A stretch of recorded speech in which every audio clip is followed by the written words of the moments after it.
देखिए हम बहुत सुंदर एगो शिव चर्चा के गीत लेके आइल बनी।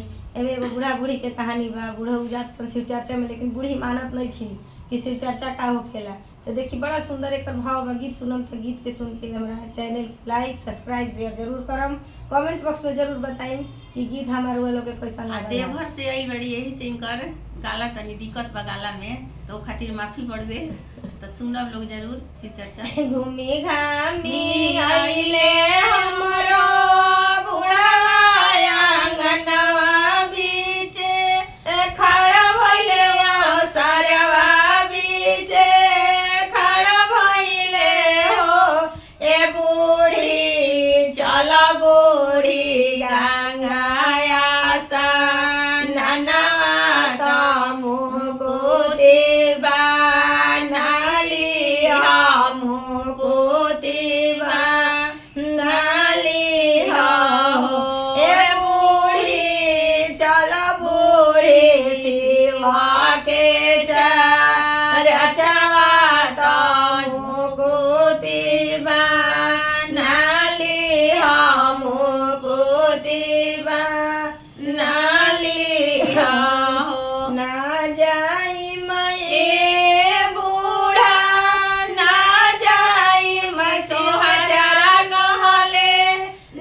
पच्चीस पोता के दादे हई 25 पोता के दादे हई हो। ए बूढ़ा नाती पोता लोटे सिरा हनवा पलंगिया पर के रानी हई पलंगिया पर के रानी हई हो। शिव चर्चा से ओइले हमारो बुढ़ाया गनवा बीचे खड़ा भइले सरवा बीचे खड़ा भइले हो। ए बूढ़ी छुआ बूढ़ी हमारो चरनिया तमु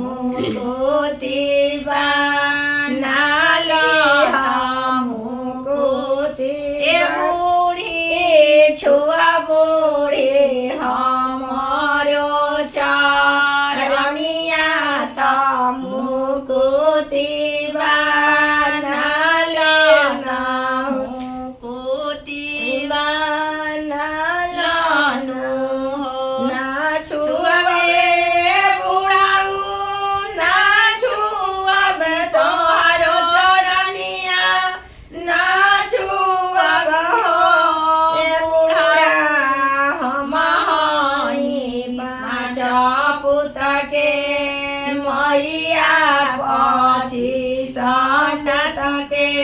दादी हई 25 पोता के दादी हई हो। ए बूढ़ा नाती पोता लोटे सिरा हनवा पलंगिया पर के रानी हई पलंगिया पर के रानी हई हो।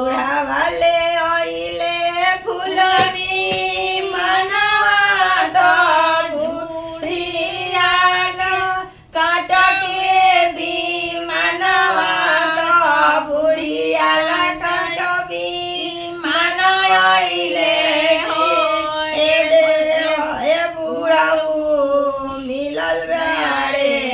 शिवाजी के लोकवा बुढ़िया के नरक मिलले बुढ़िया के नर।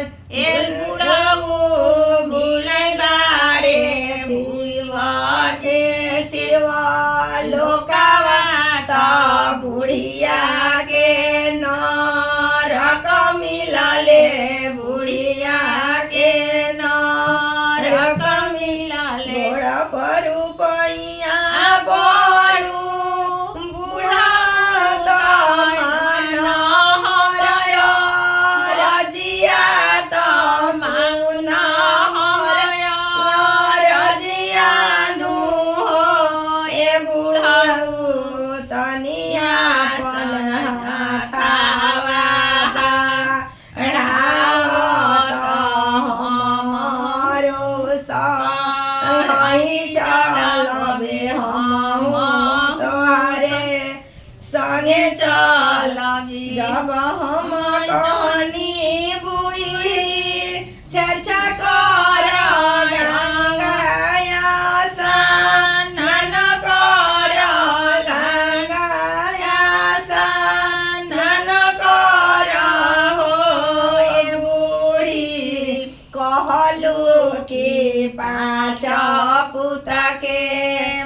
भैया हई 25 पोता के दादी हई 25 पोता के दादी हई ए बूढ़ी नाती पोता लोटे सिरा हनवा पलंगिया पर के रानी हई पलंगिया पर के रानी हऊ। तो देखी बुढ़ऊ तो ठीक है कहलन कि न के न भोगे के पड़ी अगर शिव जी के चर्चा ना कैलू गंगा स्नान ना कैलू तो यही से सब लोग चर्चा करी गंगा स्नान करी सबके मुक्ति बनी। बाय।